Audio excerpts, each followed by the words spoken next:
Hello, fellow travelers. Welcome to Respawn Station. My name is Kandula, and today I'm joined by Nick Sivak to talk about our favorite video game adaptations. And boy, am I excited for this one because I did some homework and I have some stuff to talk about. But anyway, before that, obviously, we're going to talk about what we always talk about. We're going to ask ourselves the very important question. Nick, what are you playing? So, last week I talked about Warhammer Bolt Gun, I think, Yes, and yes. I've now finished that game. Took a little bit longer than I thought it was going to, but I did finally beat it.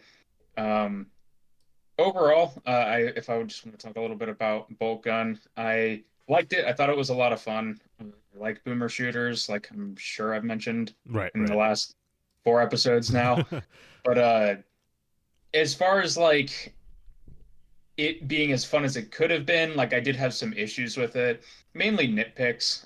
Like there are certain things in the game that it doesn't really describe super clearly to players, mainly the weapon system. I know I brought it up to you when we were talking about it, Right, how I was right. like, it feels like certain guns should be used on certain enemies. And I did finally find out how you're supposed to determine that. And it's on the enemy, on their health bar, they have a little icon that denotes a power level. And when you switch to your weapons have a different power level attached to them as like a strength rating. And I had completely glossed over that for like two-thirds of the game, and like I was just like, To be honest, I don't know I don't what even all know if this I stuff means. maybe I knew about that, but like for me, it was like I don't know. I just kind of like looked at I guess the health bar. Like I was like kind of keeping track of it in a very analog system. Like this does damage, and then like remember the next time. But yeah, Mhm. damn. I don't even know if I knew that. Yeah, so apparently, like that's just never explicitly described. Again, maybe if somebody's more familiar with Warhammer, maybe that's just more of an Dude, intuitive thing that you're supposed to know. in the But fourth I'm in the not. fourth book of the fifth Emperor's War, okay, in his diary, he wrote about the fact that there's a class. Yeah, Nick, please, you got to come informed of Yeah, I this. know. I'm sorry, I didn't do my homework on that one. But yeah, the main thing that I really had an issue with in the game was the sponginess of the enemies. I mean, even with this system, once I understood how it worked, like still there are certain enemies that just like take an entire weapons like ammo reserve to get them Right, right. close to death, not even to kill them. So Yeah. it's just like some of the enemies are just like they took way too long to If I kill. if I And remember, then the there's game has like a nice dash though, right? it does have a Oh, dash, but I and like then never used it. okay, actually, you know what? I remember this. Like for some reason, it's like as we're talking about it, like gameplay just like came back to my head like a Xbox recording clip. But one of the coolest things I remember from that game's movement was like, it's in one of the late games. There's like you're on this like gigantic elevator, but it's like a very vertical. Like there's a lot of like you can go really high up. And I remember at one point I was like trying to find the last few enemies of this level, and I got to the top of like this, the top is the highest point in that place, and I just hear like a raw, something in like like the 3D sound. I was like, okay, it's somewhere in this direction, and I just jumped off. And then one of the things you can do is like you can pull out your like sword, your chain sword, and like it pretty much slows down time for a little bit, I think. And Mhm. I saw this fucking dude just like staring at me, and you kind of like use him to like block, almost like you kind of land on him and with a chainsword. Incredible, kind of like natural finisher. You know what I mean? Like that. I remember Mhm. that being a very, very fun moment. But go ahead, go ahead. The other thing I was gonna say is just that certain enemies just never were fun to fight, and Sure. I think that's a problem in some games. And like, there's this one specific enemy I'm sure that you remember. They almost look like they have like a dolphin head, and they just run at Right? you Yeah, yeah. and try to hit you. Those enemies sucked Dude. I like didn't. the You didn't even have to entire say what it game. was, and I knew it. Like when you started describing, it, I was like, this is what he's talking about. Yeah, I know what you mean. That those enemies, the toads, just took forever and like always spawned like a Yeah, million fuck goblins. them Like toads, dude. But it's just like certain yeah. enemies like that were just so annoying to fight, and it never got any better. But Yeah. like by and large, like I had a lot of fun with the game. It's a great FPS game. Yeah. It's just like there's certain things that could have been tightened up a I bit agree. I more. think it's like I think this is like the third time we've talked about Bulk on this podcast. It's free real estate for them, but this is the last time, so I'm gonna really say everything I have. But the boss fights, some of the boss fights encounters are so, like in like the boss rooms, I should really say, are so goddamn chaotic, or like just kind of like how much stuff is going on. But they're like really really fun too. Like kind of slowly melting away at the health bar, and then like having to like scramble around for some ammo and then come back out and then pop a few more shots, and yeah, that process I thought was pretty fun. I was save scumming the hell out of that final It fight. has Like it was like a every quick like save 2 feature, right? minutes. If I Yeah. remember, yeah, and that's an incredible feature. Yeah. Yeah, because there's just certain parts where it's just like, okay, I'm not losing like 100 armor from like 2 hits in this part. Like I'm just gonna keep saving until I can get through this. Do you have anything to say about Fallout 2? Are you progressing, or have you finished it? I put that on our thing. I have played it a little bit more, but I figured that I wasn't just gonna reiterate. I will Sure. say, last night I started Mario Kart DS, which Wow. is the last Mario Kart that I haven't played, and I've heard it's basically considered one of the best. Huh. So Mario started Kart chipping away DS. at that. I have played it. I haven't played enough Mario Kart to know if it's deserves that rank, but It's pretty fun. I played through most of the courses on 50cc so far, so I'm gonna hmm, go back and do 100cc also. hmm, But I can see why it's a fan favorite. It's very like just solidly designed with not a whole lot of fluff in it. right. So I yeah, think I I'm actually having have fun with that it one on so far. DS. It might have been one of the like there was like a handful of games I picked out where back when I used to work at GameStop, I was like, you know what, I might eventually play these games, so I'll just get them now while they're not 3 times the price price they are.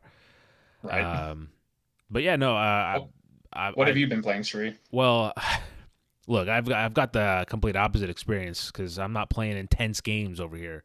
Well, one of them. The main one I've been playing is House Flipper 2. It actually just came out today, as of when we're recording this, on consoles. It's been out on PC for a few months now, but they sent me over a code last week, and I haven't played the first House Flipper game, so I didn't really know kind of what to expect.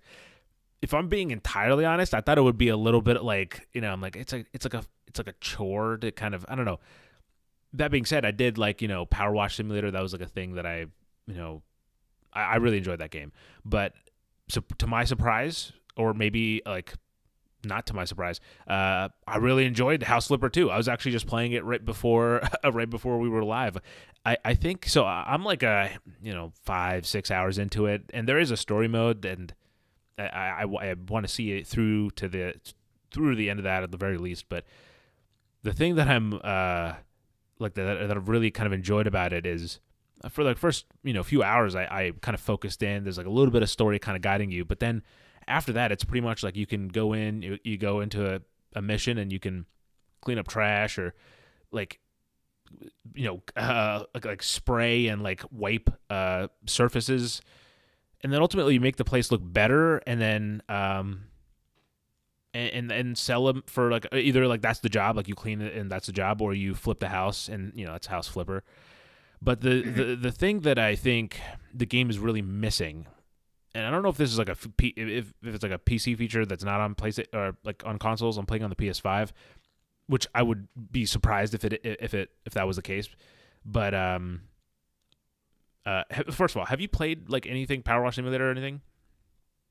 No, not really. I've seen gameplay of Power Wash Simulator, and I think I watched gameplay of the first House Flipper a long time ago, Sure. but I've never played them myself. So I've played Power Wash Simulator, and the mechanic or the feature that the game had that was really really satisfying was that after you finished a level or a job, it gives you like almost like a time lapse of you completing the job, so you kind of see the progress of you, like That's nice. yeah, like you'll see like you're on the roof and be like, oh, I'm getting bored of this, and you go down to like the side of the house, etc.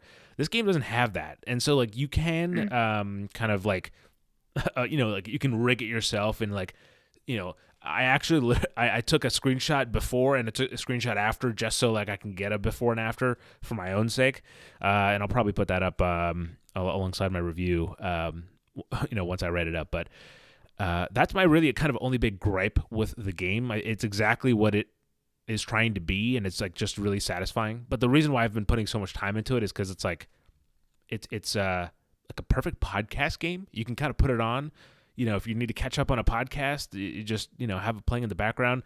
Again, unlike there's occasionally you'll get a phone call from someone and be like, "Hey, how's your job doing? How's your flipping doing?" And that's kind of all the narrative you'll get. So you can kind of really just sit back and enjoy it. But the jobs come through on like a computer or something? It's yeah. And it's like all kind of like, try to like, they really grounded in that reality. So like, you go up to a laptop to open, and then you open the laptop and you can access your jobs. Then they come through as emails, and you accept the jobs there. And then there's like a assembly feature, which I don't know if I should. I'll say this to this degree. So like, like I said, I got an early code, so keep that in mind. But the assembly feature was not working, and I spent so long, like I was like, I cannot be this dumb to like not figure this out. And then today, I checked again, and it works. So I'm glad they fixed it, or maybe unless I missed something. But man, that drove me crazy for a bit. But no, I mean, again, like that's fixed, so it's not really a problem that like now that the game is officially out today. But there's an assembly feature you can, and you kind of have one of the other kind of side tasks is that obviously going to do these jobs to get money, but then where do you spend that money? Is you essentially have this really beaten down house that's your parents' house, and it's all dirty, beat up, all that. And your parents kind of just like were like, we don't want to live here anymore. They moved out, and then you moved in. And so as you get this money, you can kind of really access the store, and it's all in-game currency. But like you can go to the store and just kind of purchase, like, I want this wallpaper, I want this type of wall floor, and you can really kind of make it your own, which I think is really cool. Like I didn't really actually think I'd engage with that feature, but I actually spent a little bit of time just kind of messing around and cleaning stuff up and kind of messing around with different aesthetics. It's just kind of like a fun game to jigsaw puzzle your way through, and you got to spend money you make on the jobs. It's part of the fun. Exactly. Yeah. And I just bought right before the okay. Again, I'm giving a little peek behind the curtain, but one of the things, and I'm not complaining about this, when you get a game early on like consoles, sometimes the trophy the trophy list won't load. So like you'll be all week I was like, okay, I'm gonna just try to see what trophies I can get, and I've been popping trophies as they come, but I wanted to see if there's any any trophies I can pick up on the way, easy ones. And today they finally opened. So I found out that you can buying 3 houses gives you, or owning 3 houses gives you a trophy. So that's the last thing I did before the stream. I was like, buy the 2 of the cheapest houses just so I can get that trophy. It could have been a terrible decision gameplay wise, but oh well. I'll make a profit on it. Trophy was worth it. Yeah, exactly. I mean, that's the kind of person I am, Nick. I'm not afraid to admit it. And speaking of trophies, I think this is actually I guess I forgot to put it on the list today, but the game that I've returned to that is similar, that like the trophy hunting kind of really drove me to liking it, was Box VR. So I have a PlayStation VR. I bought it last year when the PSVR 2 came out and the original PSVR went on sale. I was like, this is the perfect time for me to get into VR. And it was the first VR thing I owned, but I picked it up, and I just on a whim, I got this game called Box VR. And I kind of looked through the trophy. I played for a little bit, and I was like, wow, this thing, like, it kicks ass, especially if you're, like, really kind of coming off, like, you've never done anything like this before, like me. You come in, and you're like, this thing is, like, just destroying your shoulders because, you're constantly moving. But, like, the trophies were like, there's, like, trophies for, like, burning a certain amount of calories, or, like, getting a certain amount of points, or, like, getting a perfect level. And, like, every beat, it's kind of like the Beat Saber in terms of, like, you'll see, like, floating orbs coming at you, and you have to kind of hit to the beat almost to get points, or not points, but like keep the streak going. Mhm. And so I've picked that up again. I did it last year, actually last April. I every day of April last year I did 30 minutes of VR, and so I'm doing it again this month, this year. And I have to say, good diet is also involved, but I've lost 2 pounds, and so it's slow progress. But shout out to trophies, man. Addiction is good, kids. Remember that. Nick, Progress, though. don't clip Progress that. is progress. So there's also the 2 small games I have left to talk about. So last episode I mentioned Headbangers Season 3. I was able to hop in and check that out. So it essentially adds this, I believe it's called Battle of the Dancers, which is almost like a 1v1 kind of mode alongside the regular tournament mode, which I wasn't a huge fan of, just because like I prefer the kind of the bigger kind of crowded games, like the tournament specifically. But it's still a fun game. Did I explain to you, Nick, what Headbangers was, or do you know what Headbangers is? I don't recall if you explained it or It's not, okay. It's but okay. is There's does no it audio have to proof. do with like a pigeon? You are correct. There is Okay, Yeah. I've seen a trailer for it then. That's Yeah. what I imagine is like a pigeon in Yeah, there. yeah. It's very much so committed to the pigeon aesthetic. But yeah, it's you play as pigeons, and you play a bunch of like the tournament starts with 30 people, and it gets as many humans as possible, and then it'll fill them with bots. And by the way, one of the bots are all named, like it'll be like Botman or some word with bot in it. And I was playing this weekend, checking out Season 3, and one of the bots, I was like kind of reading the name. I was like, Lobotomy? Lobotomy. It was such a random curveball name. But yeah, shout out to whoever came up with those names. But yeah, and then you start with 30 people, and you play a bunch of rhythm-based mini games to get to it's 4 rounds, and you win at the end. But fun, it's still fun. 100% recommend checking out Headbangers. And then the last game that I'm honestly I wish I played a little bit more of, but I couldn't, is Content Warning. I'm guessing you've heard of Content Warning, Nick? It's been a little bit hot on the news. I saw it's like, to be as, reductive as possible, it's the new Lethal Company. Yeah, for sure, yeah. I think it really gained a lot of steam because of its sudden drop. Like, it dropped, April 1st. I think they were just like, yeah, the game's out. And then they also, for 24 hours as a launch celebration, they made it free to play. Like, or not free to play, free to keep. So, like, you can add it to your library on Steam, and it was just yours to keep. So that kind of drove a huge kind of surge of players to the game. And so opening weekend, we hopped on. Me, Alexa, and Austin hopped on, and we were able to get one, or maybe I think 2 games like that we were able to get. And then the games, like, the servers just started bugging, and Austin or Alexa, like, I'd invite them to the game, and they just like they're like, yeah, I'm in the sky right now. I'm floating in the air, like. So yeah, I don't know what the servers issues were, but it's conceptually, like, I haven't played Lethal Company. Conceptually, it's so fucking funny.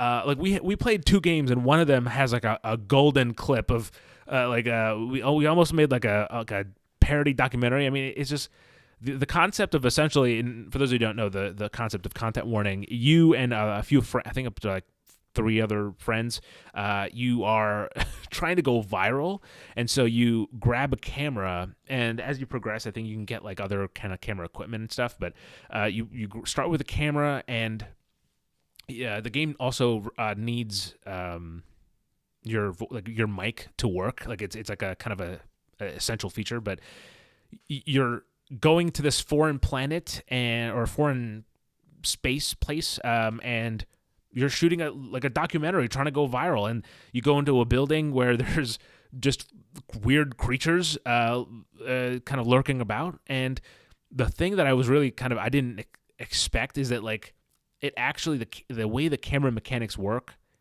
it really feels like the camera is the mic. So like, if someone's in the distance, you'll kind of hear like there'll be an echo, or they'll be actually in the distance in the recording.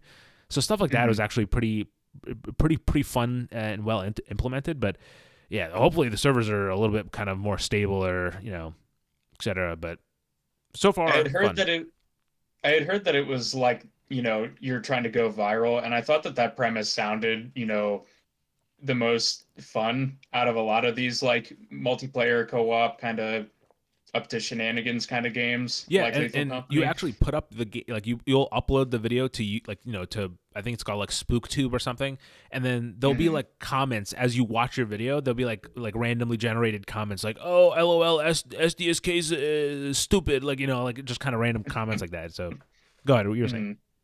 I was just gonna say that it seems like they're really leaning into that aspect, and that's what would kind of, these aren't really my type of games, but like one that's, not taking itself so seriously, I think is kind Right. of, one that I would be more drawn to. So And Nick, yeah, it definitely seems I like do it's want to. a fun I would time. love to get you on a stream where we play this thing, because like, and to your point of like they really leaned into like one of the things that I think is brilliant about its kind of like design is that when you essentially, again, I don't know how their whole like system algorithm or whatever works.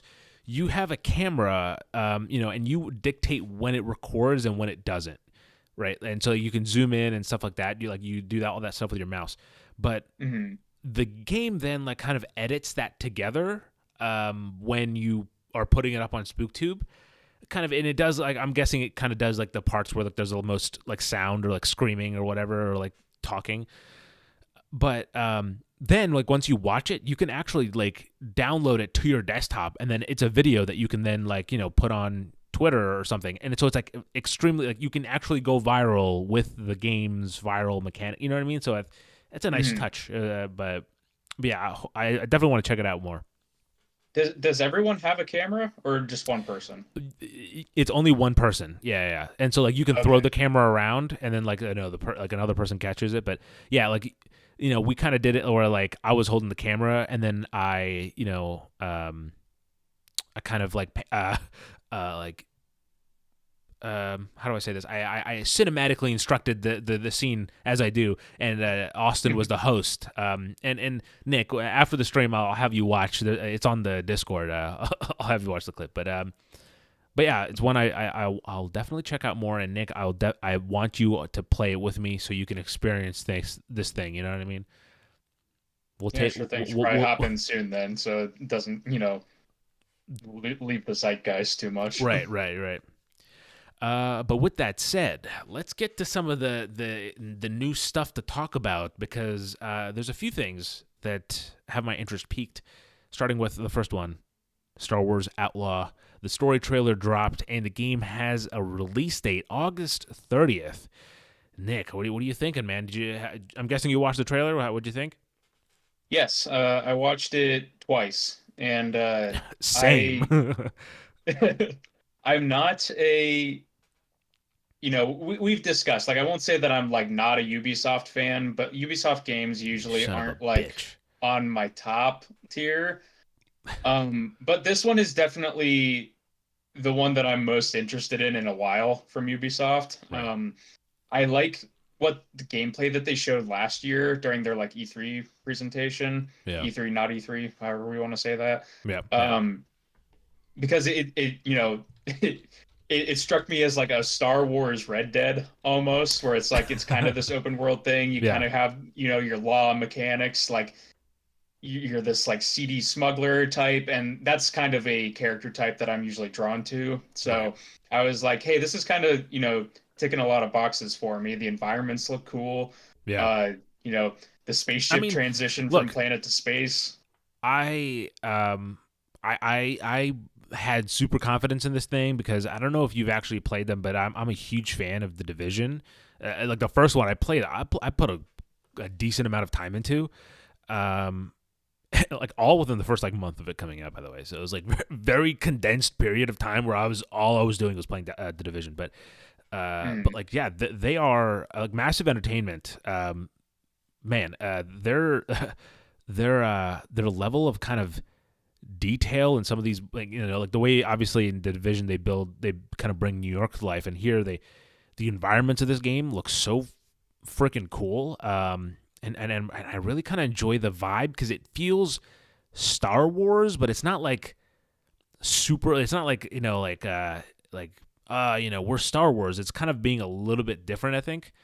It's because we're not like rebels, and that's what I Right? think. Yeah. That's what I like about it is that it's even something like the Mandalorian like kind of got into bits and pieces of this, but then Right. also kind of didn't, and so it's like this feels like it's. I mean, what's learned from the story trailer is that it, Right. it seems like it is focused primarily on like the crime syndicates of Star Wars, Yeah. and like And funny enough, after all the different shows and stuff that have come out, it still feels like it's kind of like untapped potential. right. So Yeah. that I that's think that's the stuff The that Book of Boba excites Fett me. maybe got into a little bit of that, but like, Hmm. but yeah, no, I agree. I think that like this, um, I mean, this, yeah, like you were saying, the trailer literally kind of sets up the stage and says like, yeah, the Empire is too busy dealing with the rebels, and so like the underworld's kind of like we can kind of like do kind of our own thing, and I kind of really like the story setup. I just hope that it's not, and it's not a case of like, you get halfway through the story and then all of a sudden they're like, you're actually part of the rebellion. You have to be, and That like, is my biggest fear with this game and because, yeah, like, nothing against the actress that's playing the main character, yeah, but she kind of does give off that vibe where it's like, I she want to has a be a rebel. rebellious And vibe. it's like, please do not, like, just stick to the school I, vibe, please. I've seen on Twitter, though I've stayed off Twitter today because for reasons I'll get into later, but um, I've seen on Twitter that apparently like the Amelia Clark's character from Solo is apparently in this game. I'm not Hmm. entirely sure if like that's like people spotted her in the trailer in the background or something, but that'd be interesting to see. I mean, like, did you watch Solo? In theaters, that was the only time I saw it. Yeah. I mean, same here. So, I mean, we'll see if they're gonna tie it in like that. I'd be very curious. But nevertheless, let's keep going with the conversation about Ubisoft real fast because people, E3 might be dead, but the spirit of the summer of gaming lives on. um, None of these are actually part of the summer of gaming, by the way, but Ubisoft has confirmed that there is a Ubisoft Forward 2024 coming on June 10th. Nick, any kind of big ones you're excited for? I'm guessing we'll probably see a little bit of Star Wars Outlaws, considering it's this is June and will come out in August, so probably like some new gameplay of a planet or something, like a new mission on a different planet or something like that. But Yeah, new like 10-minute gameplay trailer. I would fully expect that. yeah. But I will say the first gameplay trailer that they did put out, I think was like really confident. Like they, I really liked what they showed, and everything kind of felt very kind of cohesive. I dug the kind of the way they showed it off. So if it's something like that again, I mean, you got me. And then also, like I said, E3 might be dead, but the summer of gaming lives on. A report from The Verge says that Xbox is planning another showcase for Sunday, June 9th. And here's the juicy stuff. There's possible that they'll reveal a new Gears game, as well as kind of give some release dates for upcoming projects. But a new Gears game, Nick. I mean, it's taken some time, but I'm glad we're getting there. You know what I mean? Yeah. All of this, reporting is based on like, unnamed sources and stuff like that. But Right, right. all of it sounds like extremely believable. I mean, Sunday is always the day that Microsoft does their presentations. So Right. like, yeah, I would say that that's a lock. And yeah, I mean Gears, it sounds pretty reasonable. Yeah, like normally, like we're not gonna report on like every rumor that comes out because there's so many that flood through on a weekly basis. Like this mhm. whole show would be a rumor show if we wanted to, but this feels like something that's pretty accurate in terms of like it sounds reasonable that this around this time this would happen. So yeah, Yeah. Gears, it's like you said, it's been a couple years. I mean, I think Gears Tactics was that the last like Gears game that yeah, their team put out. So that was what, like 4 or maybe 5 years ago. Yeah, but I don't remember when let's that be came honest. out. How many I think Gears fans dip their toes into Gears Tactics, or like really kind of, Right. or like more so like how many people played Gears Tactics and were like, I feel fulfilled that this is my Gears experience. You know what I mean? I think people still Hmm. want that third person kind of action combat, and it's time because really when you look at it, right, Xbox has the two biggest IPs when you think of Xbox is Halo and Gears of War.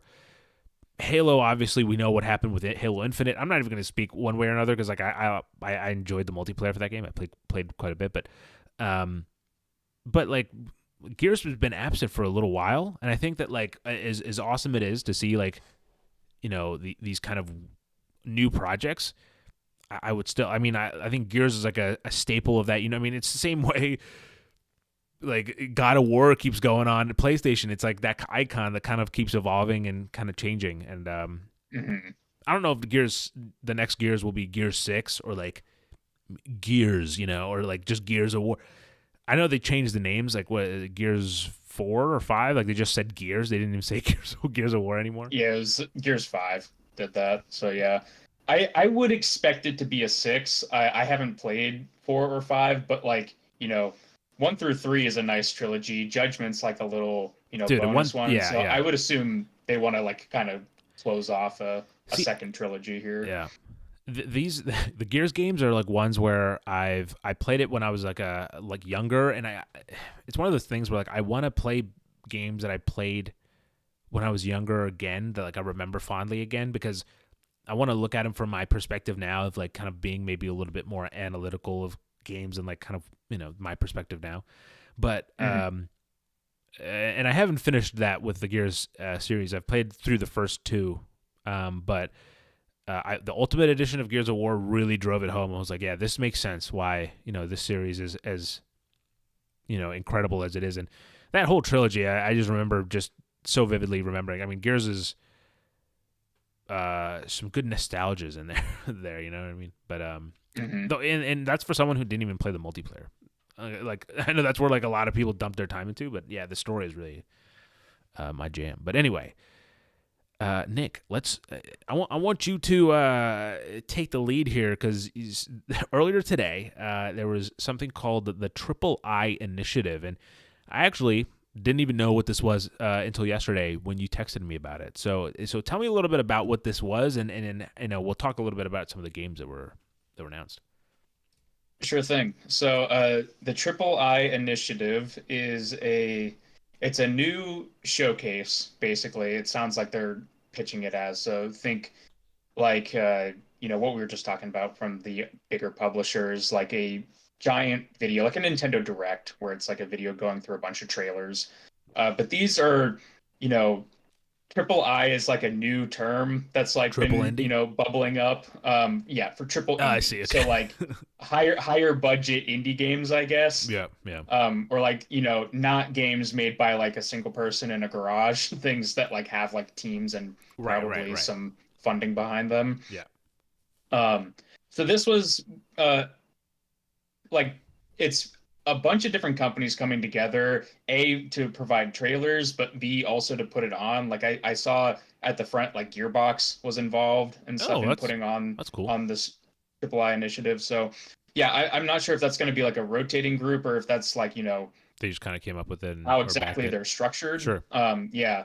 But this first one was a 45-minute video, and they had over 30 announcements in it.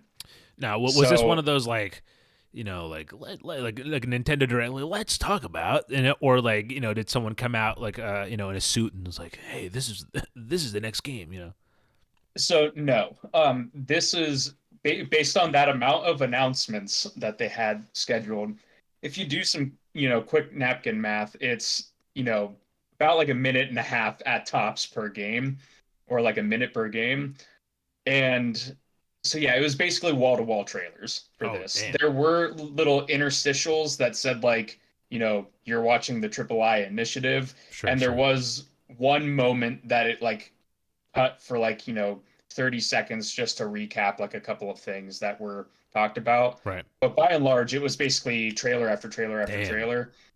And that was actually one thing that I would like to offer some feedback because I did watch the broadcast for it. Fire away. And this does have some, stuff that they should probably, work on improving in the future if they're planning on doing more of these. And one was the pacing. Some of these trailers went by so fast. It was like some of them I was like, I don't even know what game that was. Like I didn't see a title in there.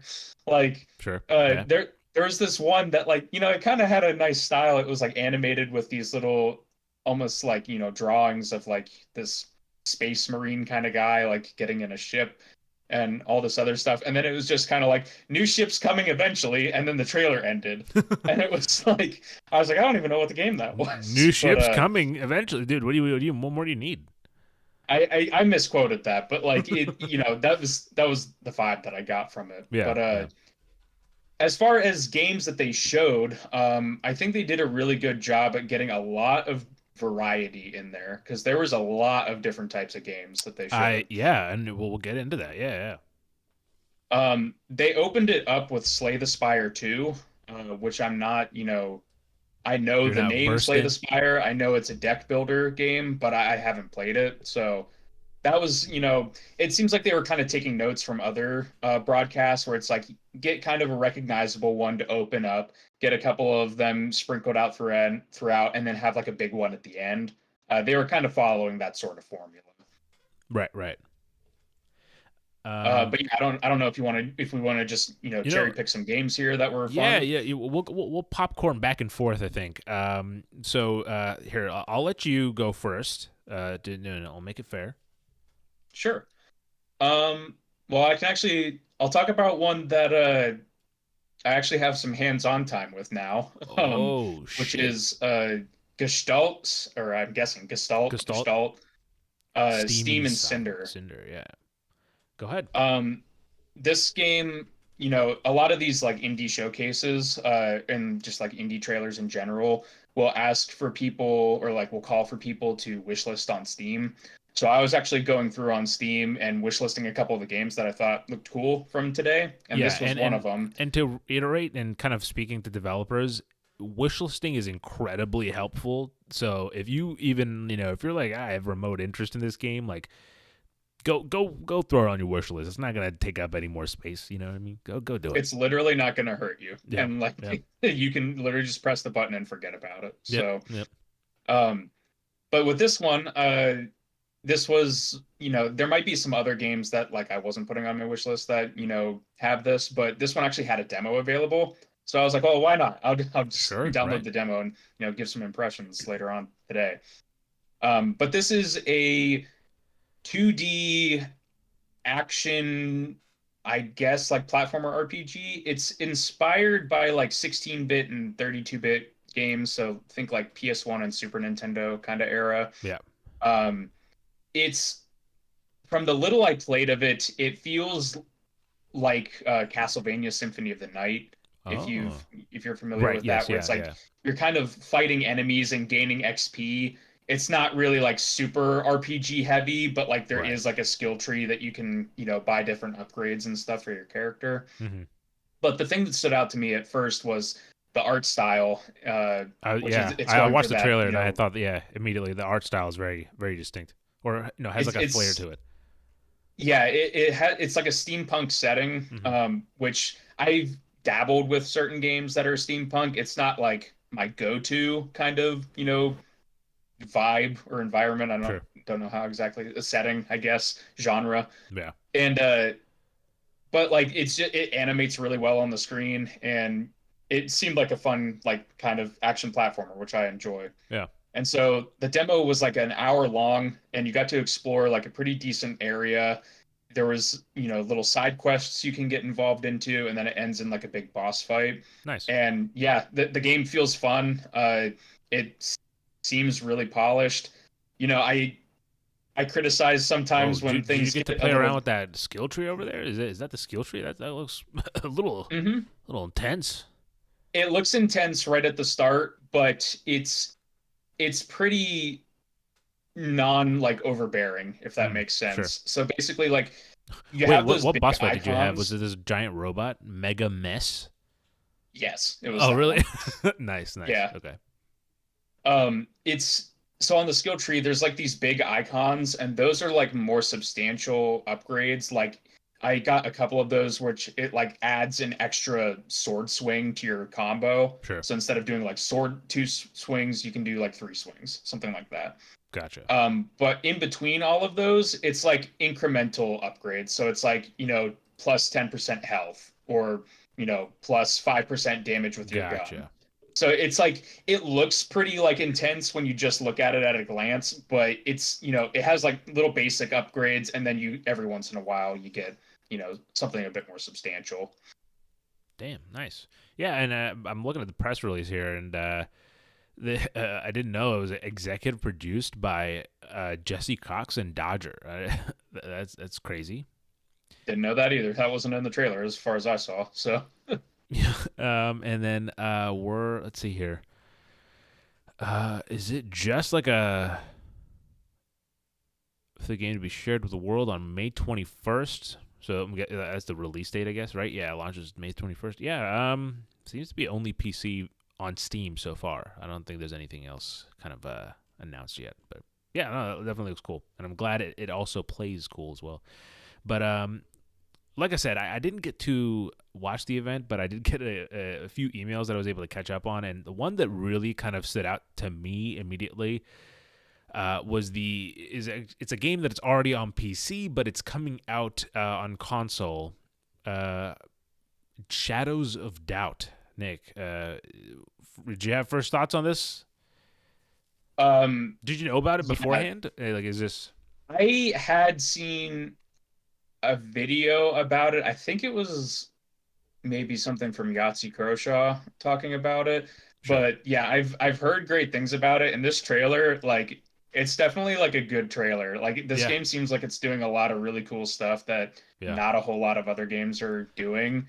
Like it's kind of like detective-y, sort of like noir almost kind of game, but it's with, 3D pixel art, yeah, and yeah. you're kind of like it seems like a lot of elements of the game are really reactive to what you do. So, they showcase, he was like hiding in like a vent at one part Yeah. until somebody went past so he could like sneak into their apartment and get on their computer and do stuff. Like it seems like there's a lot of really interesting stuff that's happening under the hood with that game. For me, oh, I apologize. I just played some sound because I was trying to look up the name of a game. Okay, so to talk about this game, yes, it is a very good trailer, and it just kind of really sets the tone and the vibe. Um, and I'm very very excited for it. So Shadows of Doubt, it is currently out on early access, but it's coming out of early access on PC, and it's going on to PS5 and Xbox Series X and S later this year. There's also a sharpshooter assassin, I guess like DLC or expansion or update. Sorry, that's also came out today. But yeah, the game just has my interest. There's two games. So I have seen this game before, and it's really kind of like just a detective sim. This one specifically. But there's two games that have been on my interest for the last year or so, and this was one of them. And this is actually one I was waiting for the PC or sorry the console release because I'm just more comfortable with consoles, and so I'm really excited the fact that it's finally here. And Nick, I don't know if you've heard about this one. You might have. It's been a few other showcases and stuff. It's called Nivalis. It's from Ion Lands. And essentially, they made a game called Cloudpunk, which I have played, and this is a first again very similar. It's a first person kind of pixelated but 3D cyberpunk environment, and you kind of essentially you're that one. This was a Shadows of Doubt is a detective sim, and Nivalis is like a shopkeeper, like a business sim. So you open like a ramen shop or something, and you kind of just live your life in the city. And you kind of do that in Cloudpunk, but man, I'm so excited for that game and this game. Both of them are are definitely hot on my list. So, all right, what's next for you? Um, I'll actually do two quick because one of Go for it. them is I don't have a whole lot to say on it. It's just something that's kind of my speed, which is a game called Mouse. You've maybe seen clips of this game on Twitter. It's basically a Mouse. Steamboat Willie first-person shooter. Oh Um, yes, yeah, I did, yeah. Until you described it, it's I didn't know what it was called. Yeah, it's I think it has a release window of 2025, so it's still a little bit out, but they had like some new gameplay and it literally is that. It's a Steamboat Willie first person shooter. Right, right. It's animated, insanely well. It looks right up my alley, and that's just one that I want to keep an eye out on going forward. Um, the other one that I wanted to highlight real quick was one called, I believe it's Rakugaki. Um, Yeah, I it's see it in there. it's a first game from a new studio. They were getting some publishing funding from, where was it? Um, I think this might be what Gearbox was involved with, Okay, like their kind of like publishing arm. sure. But they also were highlighted on some list from Riot for like new and upcoming developers. Mm. Um, this trailer I didn't love, but after the fact, I saw on Twitter that on their Steam store page, they actually have screenshots from the game. The It trailer didn't is have any like in-game stuff published by in it. Gearbox. Okay, so yeah, And that yeah, might be where the Gearbox. with a Q2 2024 release date or release window. Yeah, and so these screenshots are kind I'm of what That's what I'm looking interested at me now. more. Yeah. They're They said because this was one that actually before they showed the trailer, it did have a talking head, like the I think it was the game's director talking Oh, by about the it. way, for anyone who's like myself, and I'm gonna say Nick as well, who aren't quite good at pronouncing things. The game also seems to have a shorthand name, RKGK. So Yeah.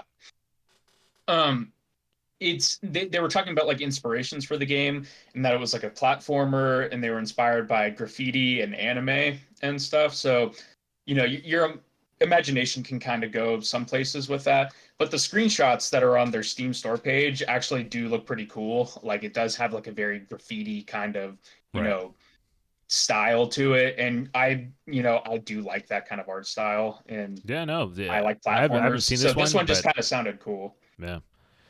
Um, oh, I do have to say, to reiterate how bad I am with names and just kind of pronouncing things. I was listening to the last episode, and at one point Nick says a name, says who that person is, and then like 5 minutes later, I say the same person's name as if like it's a new fact.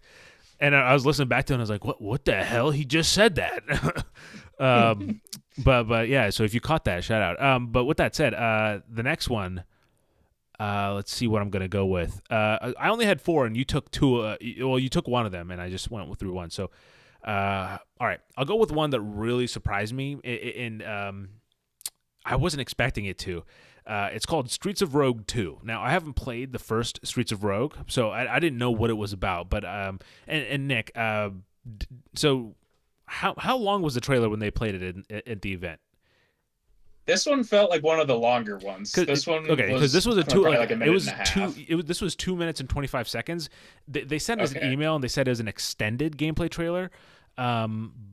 So I'm not sure if this is like a special cut of the one that was showed at the event or not, but this essentially this trailer, I recommend you go watch it. But it's just a guy with a cool voice that's just talking you through some of the stuff that you can do in the game. And as I was watching, I was like, holy shit! I mean, like this is like I play the game on the Nintendo Switch, and is it like Sunset something?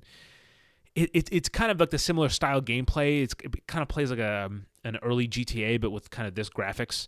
But seeing this and like the sheer amount of freedom you have, essentially the goal of the game is you're trying to like take down a president of this small island country or something like that. And the map is kind of procedurally generated. I'm guessing kind of based on different tile sets. We're not talking narrative Legos here, but nevertheless, like it kind of creates like a different biomes and how they connect. And so kind of every time you boot up the game, your city that you explore is different. And then you can kind of explore, the way you take down that precedence regime is kind of up to you. The things that I know, like, you can build up your kind of gang or empire on your own and then kind of like a private army almost, and then go attack. Or you can like, don't know how this is possible, but like unleash a zombie apocalypse on the state or the country. Again, the possibilities seem so kind of vast in this game, and it's one of those games where you see the word sandbox and you really like, yeah, that's what this is. So I'm looking forward to it a lot. I had no idea what it was, but immediately I'm like, my interest is piqued. Yeah, it's definitely a really goofy looking game, and Yeah. they're having a lot of fun with it. So that was definitely a standout trailer for me also. And that is 2024 release window. Hold on, let me see if I think also so it's actually hitting Steam early access in 2024. So there's probably a chance that the console release, if there is one, will be like, a ways off. Yeah, definitely. All right. Do you want to finish off? Do you have one more? Yeah, you can go. You can do your last one, and I'll do my last one. Yeah. So we definitely should probably talk about this one. This one was the show ender, and this one also I had texted you earlier this week about, because there was some whispers, apparently some correct leaks about this game, which is a new game coming to early access from the developers of Dead Cells. Yeah. And it is a collaboration with Ubisoft, and it's called The Rogue Prince of Persia. So this is a Prince of Persia roguelike game that is, again, being done by the Dead Cells team. And this trailer was the one trailer that actually kind of made me have like a wow moment. Sure. Not to say that none of the other trailers were, bad or anything like that. That's a pretty looking trailer. This game has a very unique looking art style. Yeah. I don't really know how to describe it. I was thinking about it just like cut your face. Probably. There you go. Let me try fixing that. There we go.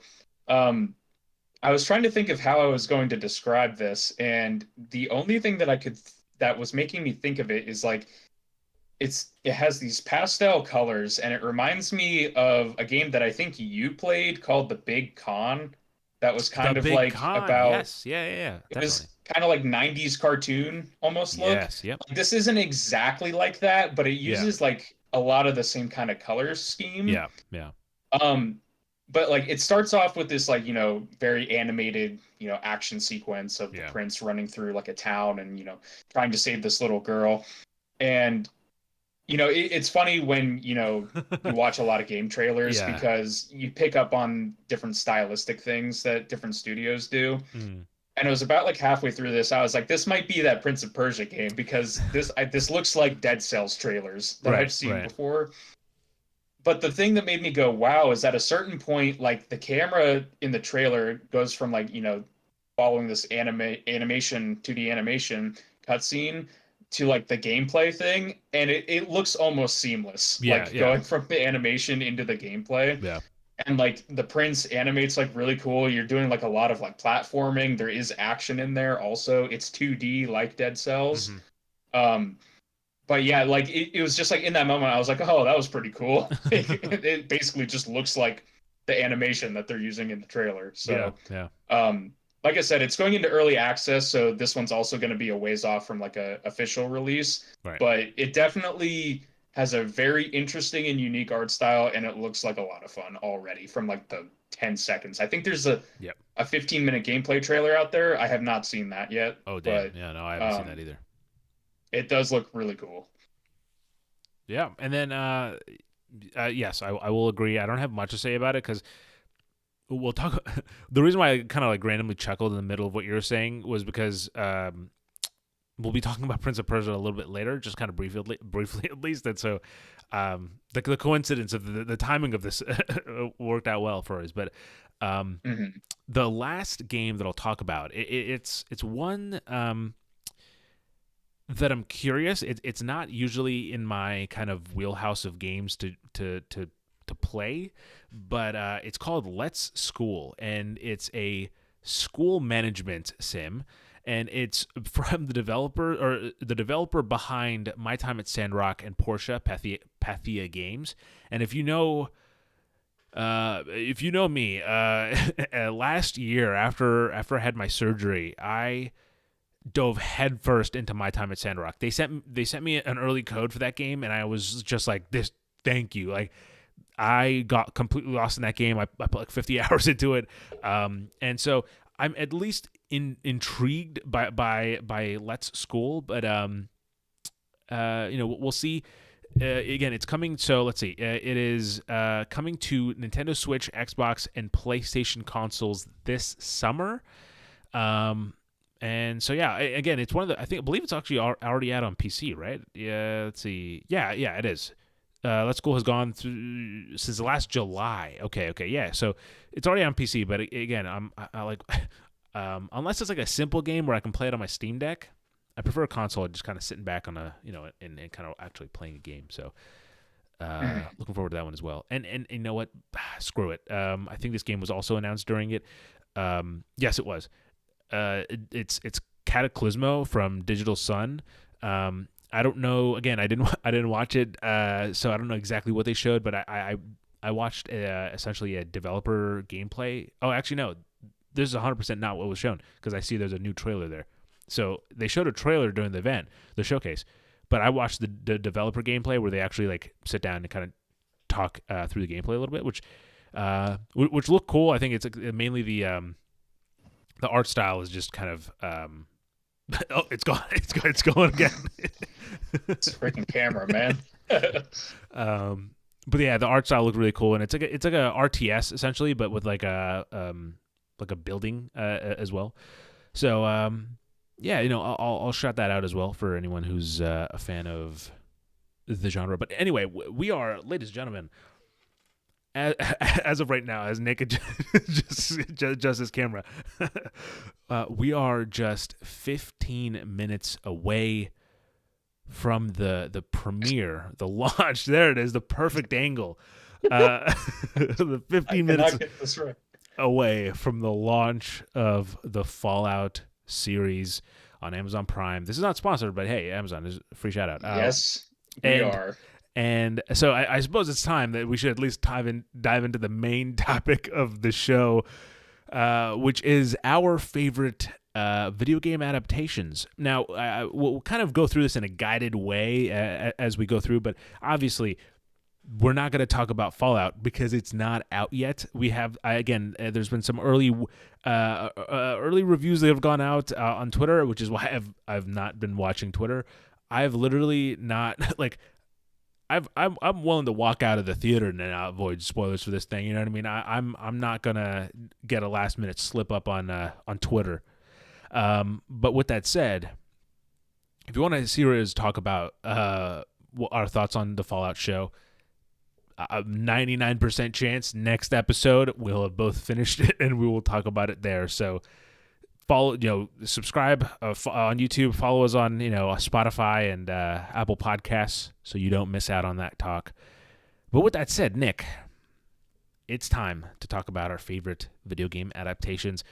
I'm going to go, so essentially, this is going to be a loose conversation, but to keep it a little bit guided, I'm going to start off by kind of listing categories, and I want you to, bounce off what your response is. So starting it off with a really hard one. Your favorite Xbox video game adaptation of any Xbox property out there. I have to think. I have a list written here of the ones that I've seen. Is there one in like, Halo? just in general? Or sorry, is there any Xbox ones? Other than Halo, I could not think of one. I'm trying to see here. Yeah, I don't think any directly Xbox ones. I When I was looking up a list of them, because I wanted to cross-reference and see if there was any that I'd forgotten about. Right. Surprise, surprise, there were a couple. I absolutely agree. Yeah. On one of the lists I saw, they did count under web series Halo Forward Unto Dawn, which I Oh watched back in the yes. day. Yeah. Um, Actually, you know that what? would Forward on to Don, I would vote for. that would probably be the closest I would answer to agree. your Xbox specific question I because would agree. I remember watching that back in the day and I was like, hey, this is This pretty is pretty good. good. Like it's obviously not like a movie or like a TV like Right. quality, but like it got I've the not job heard done. the best things about the new live action show. I know they're like on the second season or something like that. I don't even follow it anymore, um but yeah, no, I I was writing out the categories and I was like Xbox, man. Like every other thing as I was saying, I was like easy, like I at least I had like a few options to pick from. I was thinking about Xbox. I was like, oh man, no. Yeah, you know what? If you ask me tomorrow, it's Fallout. I can already tell you without seeing it, but Wow, you know what? That's a good. That's a fair point. Come back next week, guys. We'll see. So, uh, oh, actually, you know what? Xbox, please, make Gears of War movie with Dave Bautista, please. I feel like it's the perfect. He's ready. You know what I mean? He's already in that character. is perfect casting. Yeah, yeah. He's built like a Gears of War character. Dude, So. yeah, that's what I'm saying. 100%. They really are. There's some great Xbox properties, and I'm honestly surprised we haven't seen kind of more big ones. Though I suppose not many people, or how many people? Sorry, a lot of people forget probably the best Xbox video game adaptation, Honey I Shrunk the Kids, which is of course a grounded adaptation. But Mm. next is a little bit easier. It is the best Nintendo video game adaptation. The easy softball answer is the Super Mario Brothers movie, starring the Chris Pratt. And I'll be honest, I watched this movie in theaters, and I really did enjoy the movie, just kind of like in that whole experience. But then last month it was on Netflix, so I put it on just kind of like I'm bored, and then I ended up watching the whole movie, and I was like, it's kind of like a fun, the pacing is so fast that you kind of get trapped up in the kind of the movement of the movie, and before you know it, it's over. So Mhm. that's a good contender. What do you think? What's your favorite Nintendo? Yeah, I mean, that would probably be mine too. Like, we're just kind of at the precipice of getting a bunch of Nintendo, Yes. movie kind of things now. I'm obviously a huge Zelda fan since I was a kid, so like Oh, right. the That's live getting an action adaptation. Yeah. Zelda movie is, Exciting at you. both times exciting and concerning. Yeah. Yeah. Um, but Mario, like you said, I liked it when I saw it in theaters. I had issues with it, and most of the issues were like when it didn't feel like a Mario movie. Sure. So like the soundtrack choices in some Yeah. parts, Yeah. and Yeah. you know the speed. It was like those were kind of issues. But like by and large, I enjoyed it, and I thought it was fine. It was really well animated. It Yeah. seemed like it was the best looking Illumination movie. I don't watch many of their movies, but Nah, dude. just like Illumination's got some, good looking movies. I got to admit. But no, it is a very yeah. good looking movie, though. I will admit. Yeah. So that would probably be it. I mean, if we're counting like Smash trailers in this, there's As probably it is some that canon, I would do all higher. Smash movie trailers are canon, so I guess it's supposed to make sense. There was one when they announced Palutena for Smash for Wii U, I think it was. Uh huh. It was all like, hand drawn anime kind of style, and it's like everybody was just like, why can't Zelda be that? Yeah. Like, just Yeah. just do that. Yeah. That's the thing. I think that you know, like if we're talking about, well, first of all, um, Alexa is in chat saying Sonic movie is better than Mario movie. So just coming off right off the bat, I mean, strong hit. Nick, care to comment on this developing story? Sonic is better than I would normally give it credit for. Sonic, I Sonic the Hedgehog seen movie. both of them. Oh yeah, so yeah, same. Sonic the Hedgehog movie made me want to be a fan of Sonic, but I'm not a fan of Sonic. So like, I Yeah, don't have the impact. You know what I mean? I do like it. It's just like, Sonic, maybe this is just part of Sonic's DNA, but like, part of it is like, and I don't use this word, so willy-nilly, but like there is parts of Sonic that are like cringy in the movies. Sure. And again, like that might just come down to the fact that it's Sonic, and I think just part of his identity is a little bit of cringe these days. How dare But you, you goddamn I mean, monster! there's parts that I do like. I do like. I think Sonic 2 I liked more than the first. I think And the you get first one gets a Idris little bit Elba more is into getting that. the guy from Cyberpunk, the DLC. He's getting his own spin-off show for that on Paramount Plus. And I mean, like the third one's gonna have Shadow, which is gonna be Which like, who's I obviously the mean, coolest character. You know what I mean? exactly. So yeah, that Dude, if they give him a gun in that movie, like it's over. I'm in, dude. I'm in for the ride. But yeah, Knuckles, yeah, he's getting his own spin-off show. Um, I was gonna say I wasn't planning on saying best Sega video game adaptation, but I guess Sonic takes the cake there. But no, what I was saying before I got derailed by these controversial statements was that like, when I think of Xbox, right, like a lot of their properties, be it Halo, be it Gears, any other property. I mean, perhaps there's going to be a what the hell is it called? What's their Forza? Maybe there will be a Forza game movie soon, on the horizon. But they all feel live I action. see what you did there. It's all. That was a long setup for that. But it's all kind of live action. Like in my head, like when I picture that, they all feel live action. But for Nintendo, they all feel animated. Like they all kind of fit naturally in that zone. So yeah, I also think that like even I know this Legend of Zelda could be awesome, this live action one, but it just like in my head when I'm like, is a Legend of Zelda movie that I can like see on the big screen, like animation. I mean, I don't know, like to do the things that Zelda does, right? And like the things that make a game like Breath of the Wild, like some of those moments so stunning, is that it's very stylistic. And if you were to try to do that in live action, I think that it would be very hard, or you'd need like a high budget, or like someone like Denis Villeneuve, or like sorry, I'm not just saying him, but like someone with like that kind of ability to like lens and stage and light and combine VFX to like get a visual like that without losing quality. Because if you're aiming for that kind of visual style and you don't have the budget, whatever, it's going to show a lot, very, very starkly. But Yeah, nevertheless, this is just a little sidebar because it's connected to what you said. The director that's attached to that movie is the one that's doing the Kingdom of the Planet of the Apes. yes, And I haven't seen any of those movies, but when I saw that trailer go online, I did watch that trailer because I was like, I'm curious what stylistically this might look like. And like even if it's nothing like this, like Zelda and Apes, like if it's completely different, yeah, it's like still you kind of want to see like what the eye is kind of like for, sure. And a hybrid animation live action movie.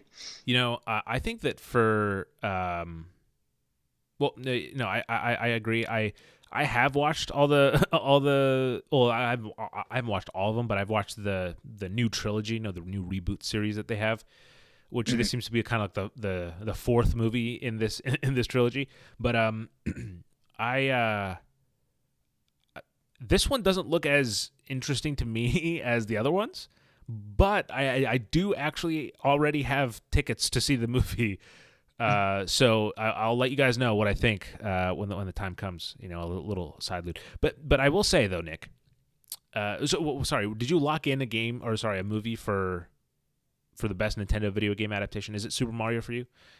Yeah, currently it'd be Okay, Mario. so I'm gonna come in with a curveball, right? I got to, Nick. I can't just, the expectation is Super Mario Brothers movie. So I have two substitutes The first is Detective Pikachu. I really enjoyed Detective Pikachu. Have you watched it?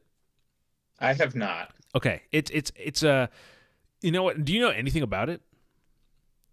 Ryan Reynolds is in it, I Sure. I think. mean, that's kind of a selling point, I think. Yeah, that's all you need to know. Going in, I mean, it is a little weird. At least for me, it took me a little bit to kind of get used to the weird kind of live action Pokemon aesthetic that they do. But it is so it doesn't take itself seriously, or like it just kind of is itself, if that makes sense. And it is so kind of just endearing in that way. It really kind of made me laugh throughout the movie. And I do own it on Blu-ray, and I do plan on watching it again. So I'll, again, that's another one I'll report back on if I still like it as much. But I do remember enjoying Detective Pikachu. But, that led me down a path of, obviously, we're talking about Nintendo. If Detective Pikachu's on the table, all the Pokemon movies are. And, like Pokemon the movie 2000, I'm just saying, the original Pokemon, like there's some good Pokemon animated movies. I mean, obviously the first movie is iconic to this day. So I can't lock in one of those. So I'm just going to say Detective Pikachu. But yeah, there's some great Pokemon animated movies. Are you not a big Pokemon person? I'm casually into Pokemon. Like I play one You every couple of goddamn years. coward. I well, it's funny that you bring up those Pokemon movies because like I do have memories of watching a couple of those animated movies, but the thing that sticks out in my head is I watched some of the cartoon while I was in the hospital one time when I was a kid. So I just kind of have that like mental connection of like Yes. just remember like laying in a hospital bed watching like the first episode of Pokemon. So like, that's the thing that pops to my mind first whenever I, hear somebody bring up those movies, even though I have memories of watching them like, at home, not under I health mean issues. that But so like wait, so you're talking about like the cartoon, like the Pokemon animated series? Is that what you're saying? the original like anime That's fair. That's fair. See, for me, like I remember like the. So have you seen Pokemon the first movie? a long time ago. So that, I'm pretty sure, if I remember correctly, someone correct me if I'm wrong. Isn't that the one where like Ash, like Pikachu thinks Ash is like dead, and he's like starts crying? That is one of the saddest goddamn like, I mean, I remember just being like, what the fuck is going on? Like, why is this like great moment, and incredible acting. But nevertheless, I'll still stick with Detective Pikachu, because while I did enjoy Super Mario Brothers, I think that Pokemon means a little bit more to me, and I really enjoyed Detective Pikachu. So, Nick, this is the this is the actual hard one, and probably the one that'll take the most deliberation. It is what is the best, or sorry, your favorite? What is your favorite PlayStation video game adaptation? That took me so long to get out. Why do we just do these live? Anyway, anything come to mind for you? Kind of immediately, like off the top of your head. So Wow, that's a profound there's so. so it comes down to two options for me mainly. Sure. Um, and that would be the two obvious ones: Last of Us HBO and Uncharted. Both Naughty Dog properties, funny enough. Um, I think Last of Us HBO has the quality bar. Like that's kind of what I want video game adaptations to To be be like. sure. That's what I'm Um, expecting when I go to see Fallout in like an hour. yeah. Uncharted feels like it doesn't quite hit that. That's Uncharted still feels like it's, video game adaptations from 10 years ago kind Sure. of vibes where it's like, Oh, but oh, Mark Wahlberg, he's Sully, guys. Like he well, doesn't look anything like him, but he's Sully. yeah, So, it kind of has that going for it, but like I do like, and I think that this is accurate if I think about the games. I do like Uncharted and the vibes of Uncharted more than Last of Us. sure, I don't necessarily like, Last of Us is great, and obviously I love Fallout. Like it's not like the post-apocalyptic setting that I have an issue with. right. It's just like, for me personally, like I just kind of like the more adventure Adventure, vibe of like Indiana Uncharted. Jones kind of thing. Yeah, Yeah. So I'm kind of torn between both of those because it's like Last of Us, like I feel like when I watched that, I was like, yeah, this is, this kind like we've had other great adaptations, some others that we'll probably bring up here in a minute, but it's like that one kind of felt like this is the time where, the normie crowd is like finally understanding that live action video game adaptations can Yeah. work and they're not, completely disingenuous to source material and stuff like that. Well, Um, I mean, Nick, you're saying you like video game adaptations of adventure games, and I think I can see no better way to transition this for a segue that I've been planning. It's actually I've planted this segue in the background. It's been sitting over my shoulder this entire time. This is the Lara Croft Tomb Raider starring Angelina Jolie. And also, there's a sequel to that called Angelina, or I guess Lara Croft Tomb Raider: The Cradle of Life. I think is the second one. And then there's a reboot from like 2018, 2019 or something like that, which is like totally different. So, quick segue to talk about that. Nick, have you watched any of the Tomb Raider movies? I Have you saw the watched one Tomb Raider? from Like, did we watch it together? The reboot? maybe. I I don't remember remember. I like mean, a whole group of us going, but I don't know who all was there. it's possible then. I probably would have been there. Yeah, yeah, Um, the Yeah, I saw the one with Alicia Vikander yes. from like 2018 or whatever. I haven't actually seen the Angelina Jolie ones, but I know people love those. I So, actually just rewatched it like a few weeks ago, and it is about as like kind of like a piece of media from that time as anything I've ever seen. I mean, mhm. so many strong choices that were made. But one of the weirdest things, I was watching that, and like in the behind the scenes, on the Blu-ray extras, I actually found out that apparently, like there's like a documentary about like the actual games, and how like that started, and there's a quote, and I really hope I'm not like fucking making up a fact here, but essentially the developer, they're talking about like the game and how Laura was originally supposed to be a guy in design, like when they were making the game, and then I think like Indiana Jones came out, and they're like, ah, shit, let's make it a woman, and then like they changed it, and then to give her kind of a different identity, I guess, and that's kind of how Lara Croft came to be. So I learned a fun fact about the games while while watching the behind the scenes for that game, I guess, or that movie, I guess. But I mean, Indiana Jones would have been way before like the movies, unless it was like an Indiana Jones game, game, maybe. dude, that's the quote I heard. Yeah, weird. Um, yeah, but that specifically that 2018 one, Not bad. Much more I serious. yeah, like I remember not having like insane gripes with it or anything. I just remember it being like I remember walking out of the theater and being like that was just another okay video game movie and not like a It fall great one. and I think we'll run through a few of these because I don't know about you. I have several of these the middle of like the just the kind of middle of the line ones.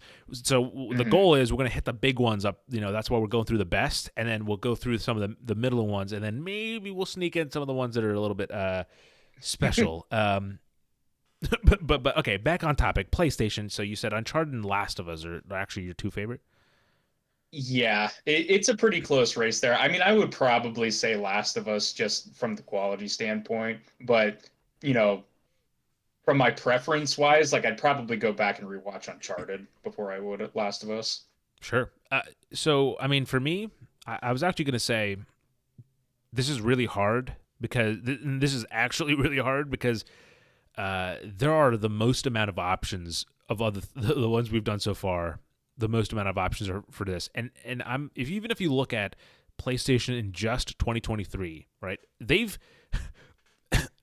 proved me wrong 3 times because they showed up the trailer for Twisted Metal, and I was like, really? That's Twisted Metal? And then I watched it, and then yeah, we put it on at our old kind of at our old apartment, and we binged it in like 3 days. I mean, like we flew through that series, and it's fun. Like it's actually like it's not like again it doesn't have the Last of Us production value. It's very kind of feels you can kind of feel the restraints of the budget, I guess, in that way, but it's still fun and it doesn't take itself too seriously. And again, like that's for stuff like this, I think that's kind of the best style of adaptation.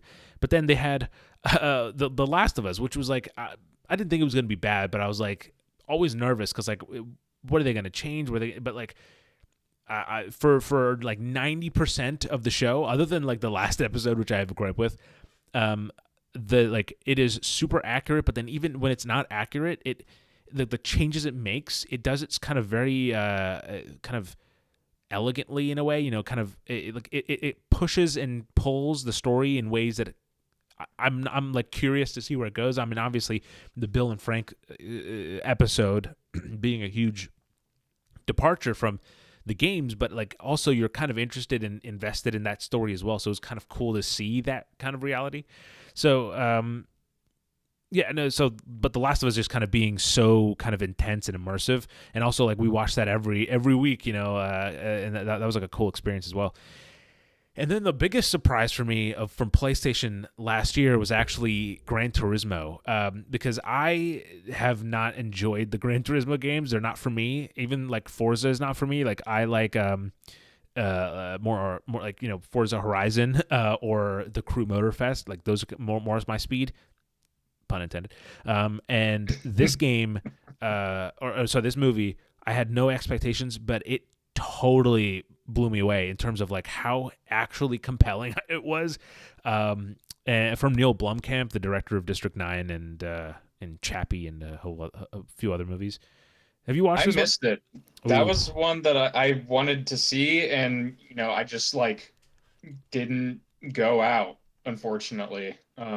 There's I mean, I really like Ford v Ferrari, which I know isn't a video game adaptation, but it's race car movie. Yeah. So like it seemed like from the trailers that it was like at least like the driving scenes and stuff, it seemed like it was kind of going for a similar thing. So, I remember seeing one shot specifically that they were like emulating the game's point of view. Yeah. And it's like I love when adaptations do that stuff. Yeah, like the I know little it's kind of corny in some, but like I think it's really fun when they do that. So actually, I have to like keep things in conversation because I want to make sure I get back to something else. But to keep talking about GT though, no, I 100% agree. It is it kind of pays homage to the game, but also, so do you know the true story? Like it's based off of a true story. I remember hearing like bits and pieces about it. It's about like a kid that It looks very memeable, like the idea, because I mean, like the posters, like from gamer to racer or something like that, and something about it like just kind of felt weird with the kind of the marketing. But then, like I said, the movie's really compelling, and there's the actual events are really interesting. And there's a moment I remember in the theater. I went to watch it with Austin, but it was like there's quite a few other people in the theater. And there's a moment in the movie where, again, this is something true that happens, and it happened so abruptly that like people in the theater, and possibly me included, gasped. They're like, "What the? Oh shit!" Like we kind of took us back, and then the movie does admittedly kind of move past it pretty fast. This event that happened, again, it's a big event that happened in real life that I didn't know about. So I suppose if you know all the stuff that happened behind the scenes, maybe the impact would have been less big. But yeah, this was. Yeah, GT's a good one.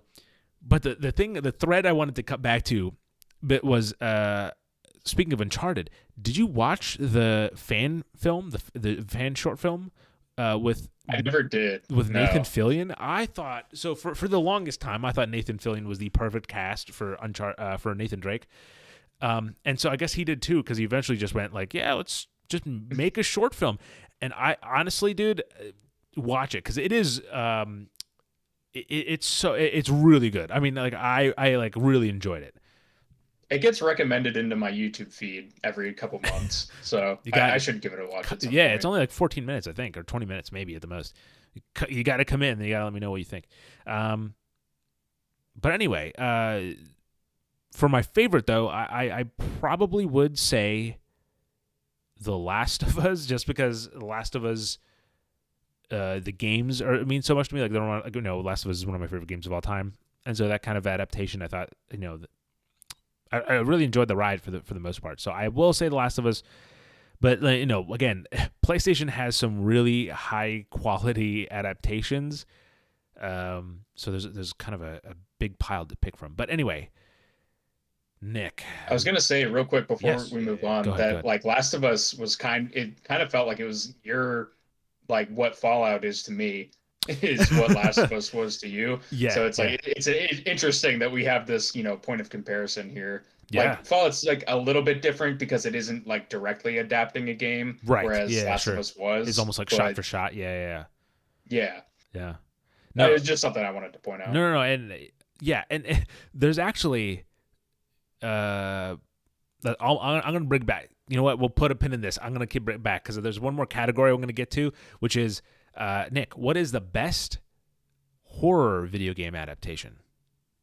Hmm.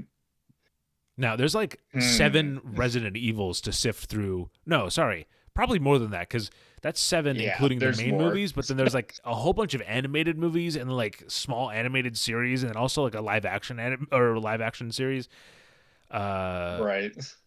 Yeah, Resident Evil is a big. They threw a lot at the. Do I'm just gonna ask. Do any of them make the cut for you? Are they any of them in So, the running? I mean, as far as like me and just movies in general go, Yep. like I was really late to horror stuff. Like I still don't watch a whole lot of like straight horror movies. Um, but when Resident Evil Welcome to Raccoon City came out, that was the most recent one. Yes. Yeah. I was in I that phase where it's like, okay, let's go see that. sure. And that would probably be the one that I would say. Again, it's not a great option, I wouldn't say, because that movie even has like a lot of issues with It it. But does. like, I Yeah. would Yeah. still probably put it above what I've seen of a lot of the other It's Resident Evil movies. it's so weird because like like I mean there's like a Leon Kennedy with like an RPG and it's like there's like moments of the plot that are just like that I find very amusing, but I do. I guess I do think that they are better than the other live action movies, the previous one. I do think that this new kind of reboot, I guess, or whatever it is, spinoff, not spinoff, like whatever this is Mhm. I do think they're better, but I still don't think if any of them really compete. I mean, like, See, like it's better in that it's closer to the source material, but it's still not like a great retelling of the source yeah, material. yeah, I think that's where the issue comes down to with some of those. dude. And look, I've I know like a lot of big time producers, Hollywood producers love watching our show. I would love to make a Resident Evil movie. You know what I mean? Hire me. Yeah, I'm here. I've made horror stuff. You know what I mean? This is, I can spook some people. I'll just say boo occasionally every now and then in the movie. But yeah, for me, yeah, none of them really kind of land up. But is there any kind of like, I mean, Silent Hill? Like, do you have any of those that you throw up there? Or I do kind of want to see that movie. I haven't seen it. I've heard like again okay things about it. Like I don't think it's a replacement obviously for any of the games, but sure, they do have a sequel that's in development to that movie. So yeah, like I think at some point I might be interested in seeing that. I don't know if we want to count Castlevania because that the really show. isn't a horror. Yeah, Sure, I've it seen is that, but very very horror-y. It's like yeah, yeah, very dark. I can see it. For like me, it's vampires and Frankenstein's monster kind of horror-y, yeah, but yeah. For me, I think that a big one to shout out is Five Nights at Freddy's. Really kind of strong, contender for this category, and also I think that movie made a lot of money, like in terms of like profit, just general profit. So I expect probably a sequel coming. But this was interesting. In like when you look at kind of general video game adaptations, the number one according to Rotten Tomatoes, their highest rated video game movie. Do you know what it is, Nick? hmm. It's I'll give you a hint. It's from our dear old Ubisoft. Please tell me it's not Far Cry. No, there's no Uwe Bowls on this list. Okay, good. I was gonna say Assassin's Creed. No, it's Werewolves Within. Have you watched this one? I've never even heard of that. So, Werewolves Within, the way I know it, I don't know if there's like a prequel game or like sort of like a predecessor that I didn't know of, but Werewolves Within is like a VR game, I believe, that came out for PlayStation VR and stuff. It could be. I'll probably look it up, but the movie is an adaptation of like essentially like that idea. Like there's like it's a few people are stuck together in this kind of small location, and one of them might be a werewolf, and so you're trying to figure out who done it, type of thing. Really didn't expect this one. I did watch this one, but I didn't expect this one to be their highest rated Rotten Tomatoes score, but it is 86% up there. So I've never heard of this. This is literally the first time I've heard of this game or movie. Did you ever watch? I'm gonna throw some names at you now just to get your thoughts on them. Did you ever watch the Dead Rising movie? There's I think 2 of them. Never. I watched one of them. Didn't get to the second, so I guess that says what I need. Did you watch the Doom movie starring The Rock and Carl Urban? I think, or something like that. So I've not watched it. I've watched a video of someone else watching it, and I've seen it in many a Goodwill bargain bin. Look, Nick. All right, I trust that this podcast is a safe space, right? We can be vulnerable here. Yes. I have not played a Doom game in its entirety. Like I've played a lot of the original Doom, like on the browser, just kind of like for fun. But I've wanted to play was it 2015 the reboot happened? 2016. 2016, yeah. I wanted to play it and I haven't yet. Hopefully I'll get to it this year. But nevertheless, I have this distinct memory. Maybe it's exactly like you with Pokemon in the hospital bed. I remember when I was younger, my parents took me to their friend's house, and I was like, I don't want to be here. It's going to be so boring, and it's going to be so many hours. And then they're like, oh, you can go down to the basement. You can, and we have like a Netflix or whatever hooked up, so you can watch a movie on there. And so I went downstairs, and that's how I watched Doom. And I was like, I really liked Doom for some reason. It really, look, I agree it has flaws. I'm not going to say it's a perfect movie, but it's also really fucking fun. And they do have, it's one of those, they do have like callbacks, those moments you're talking about, Nick, where it's like kind of like replicating the game in a way.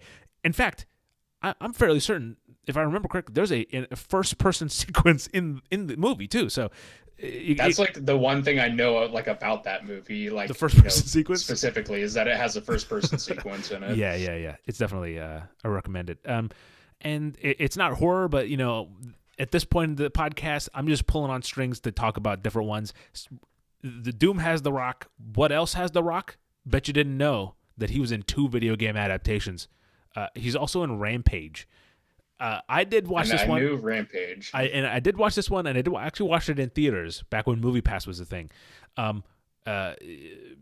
Didn't care for it, but also I'm like, so I didn't care for the plot. I haven't played Rampage the game, so like I didn't have any like, I didn't see anything. I'm like, oh, the wolf with wings from my childhood. I wasn't doing that. Like it wasn't for me. But I am also a kind of a sucker for just big monsters, kind of fucking shit up. I went to see Godzilla X Kong last week. So that part of me maybe like a little bit was kind of like intrigued because it's like, it's kind of this cool concept, like a bunch of monsters fighting. But it doesn't get much more credit points than that. Did you watch it? I didn't. I feel like, I don't want to call out studios or whatever, but like whenever you're adapting something that's like an arcade game or like an NES game, it's sure. Like sometimes I feel like it's like, well, you're basically just making your own movie at that point. Yeah.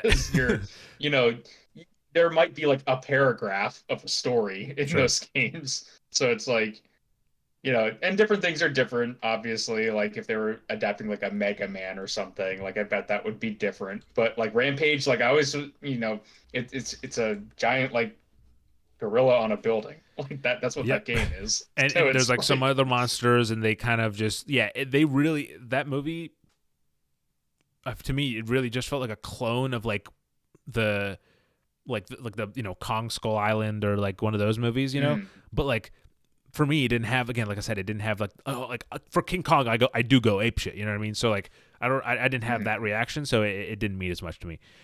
But with that said, horror, yeah, no, I can't. I mean, I don't know what I would lock in 100%. I mean, there's also the Deadfall. Sorry, I think it's called Dead Space. Is it Downfall or? Oh, I know what you're talking about. Yeah. Downfall. I don't know yes, what the yes, subtitle is. yes. Yeah. It is Downfall. That one I remember enjoying as well. But again, it's so like actually, you know what? I'll lock in Five Nights at Freddy's. But I think horror is the one where like I think there's a lot of room here because. I mean, horror is easy. So if you get a good concept, you can, or not. Sorry, not horror is not easy. But I mean, like horror is like easier to adapt. I'll say, not because like intensity. More lucrative. Yeah, and intensity is kind of the same thing. You know what I mean? Like you're obviously taking player agency out of it, but you're still kind of, if you can manage to put people in that kind of experience of that tension, you get those moments. But I digress. Nick. There are so many video game adaptations to talk about, like Monster Hunter, for example, which I have not watched. So I'm not even gonna. Have you watched it? I'm not even gonna. No, I've heard it's really bad though. Yeah, so I'm gonna move past it. But here's the thing. If anyone's dares say, "Oh, Street never does work for this," all right, I work for this podcast because, ladies and gentlemen, before this podcast, I watched Assassin's Creed for the first time. I hadn't watched this movie, but as Nick knows, and as some of you may know, I'm a big Assassin's Creed fan. And so I was going through the list of movies, and I was like, you know, it just doesn't feel right that I haven't watched Assassin's Creed, starring Michael Fassbender. And man, I don't know what. I'm stunned by this movie because You're speechless. I could not understand how they totally like. So first of all, before I kind of get into it, have you watched this movie? No. Okay, so first of all, it starts off. I'm gonna do my best. We've already been going for an hour and a half. I'm not gonna go on a rant, but give me give me 2 minutes. All right, ready?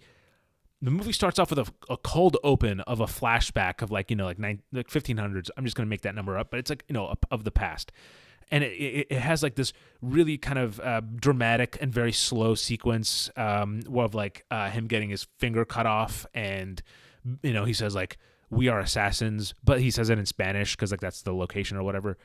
And then it goes to title card, goes to present time where the movie kind of really starts, and then like a few minutes into the present, he's put into the Animus, and then has to go back. And then when he goes into the Animus for the first time, they're like, "We're going into the past. Look at this cool shot." And like, I was like, I would have much rather preferred we didn't see the past in the opening, and this is our first time getting introduced to it because it's like kind of a cool shot, like the birds are just kind of flying around.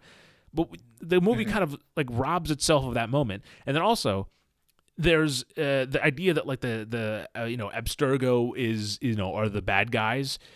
This is a revelation that's very early on, like kind of. I mean. I don't think it's just because like I knew it as like an Assassin's Creed player or whatever. It's just kind of like the way the movie says that very early on. I think kind of very explicitly, and then it has other twists at the end that it doesn't feel quite as earned. So like they blow a twist right off the bat that they could have just saved for the end if they kind of spent that time developing the story. And then the final point that I'm going to rant about is the Animus. They redesigned the Animus, and so in the games, the Animus is usually like a chair or like almost like a cryo chamber or something. I don't know. I don't think it's a cryo chamber. It's just like a chair. You sit in and you get kind of jacked into it. And and like the second game they kind of move into. And I'm not gonna get to it, but anyway, in this movie, Nick, in this fucking movie. The Animus, and by the way, I watched the behind the scenes for this movie as well on the DVD because I was watching the on disc, and they're like, yeah, in the game they're sitting in a chair, but we wanted to make it more dynamic for the movies, so they make him on like this like he's like attached to like an arm that like moves him around as he's like in the vision, so like he'll like he'll be in like, the past parkouring, and then it'll just be him like in the air like doing this shit, like he'll just kind of do this. And first of all, doesn't like you don't need to cut back to the present. Like I know he's in this dream, right? Like an Avatar, you don't like they're not cutting all the they're not in the middle of like an emotional scene and then cutting to the body just being like just sitting there sleeping, right? You don't need to cut back to the present to show that, like, for the people to know. That's one point. Also, there's times where like he's running like he's running across like a like this large building or whatever, right? And they cut to him in the present running across this room, and then you're like, where does he go for the rest of the building? Like he hits the wall. What does he do? Like, it makes no sense. Or when he's parkouring, he'll hit the ceiling. Where does he go from there if the building keeps going in the past? Like, oh my God, Nick, dude, what? This is why I didn't do homework when I was in high school. I mean, this is what happens when you do homework. It gives you headaches. Oh my God. Yeah. I digress. I feel like I remember seeing like bits of him like on like the arm or whatever. Yeah. And when you were describing it, it just made me think of those memes where people are on like a zip line thing in like a recreation center and they pretend that they're dead, just like riding this like rail. Yeah. Like, that's just kind of what I was thinking of. Well, it's just not like it.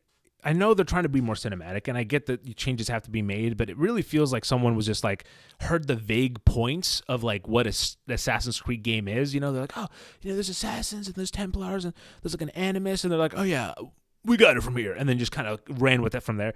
So yeah. Mm-hmm. Anyway, I'm gonna get off my Assassin's Creed high horse.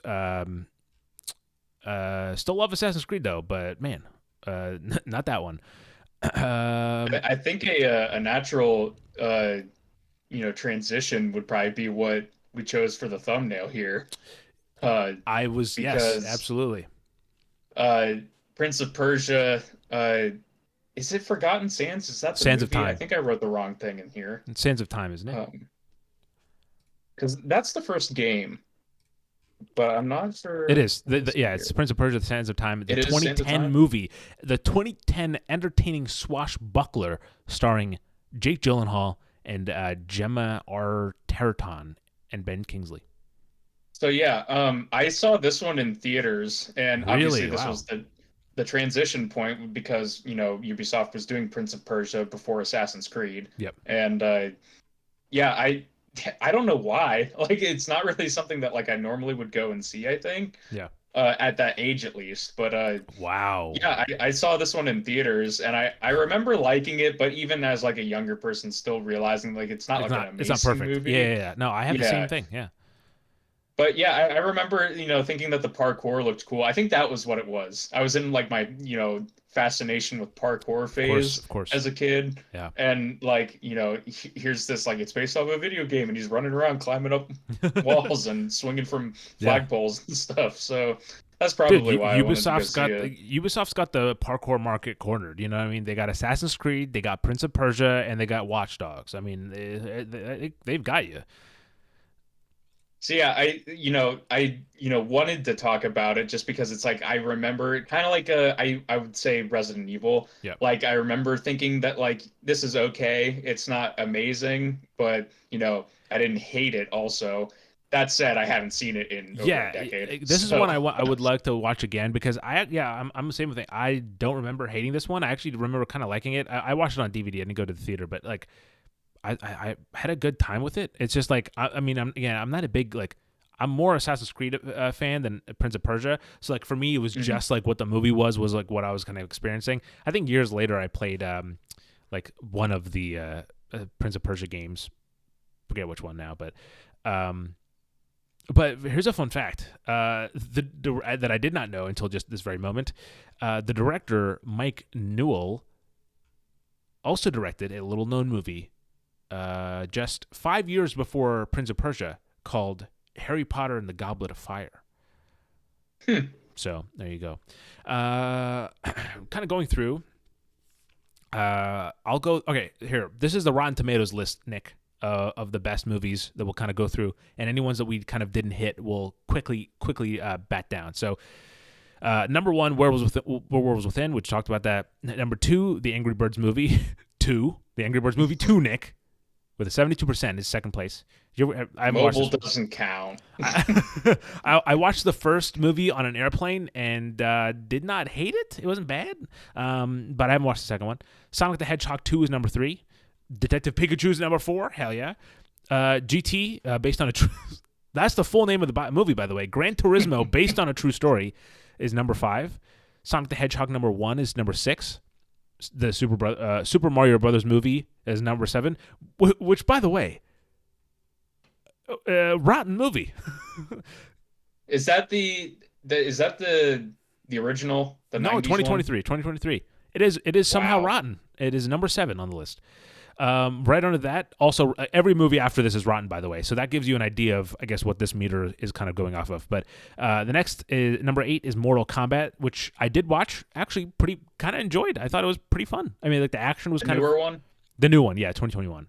Okay, I also did see that one. It was fun. I thought it was like it had good combat, good kind of. The story was digestible. Like it was like Mortal Kombat story, but like it was kind of like reined in to be a little bit more palatable, I think. That one to me feels like the 2018 Tomb Raider, where it's it's pretty close to the the source material. Like it's a competently made movie, but just not like amazing. Nick, take a guess what number 9 is. Tomb Raider. Tomb Raider, the 2018 reboot, or I guess reboot. Number 10, this one really surprised me, is Rampage. We talked about it, and I do want to watch it again, but whoa, I just gave a thumbs up. No thumbs up for Rampage. No thumbs up. Number 11, Mortal Kombat, the original, 1995. I have seen that one. I have watched it. I have watched this one as well. It's very campy. It's Paul W.S. Anderson. It is another movie of its time. Not good, but also like it's kind of fun. Banger music song though. Yeah. Number 12, The Angry Birds Movie number 1. Holy shit. Number 13, Final Fantasy: The Spirits Within.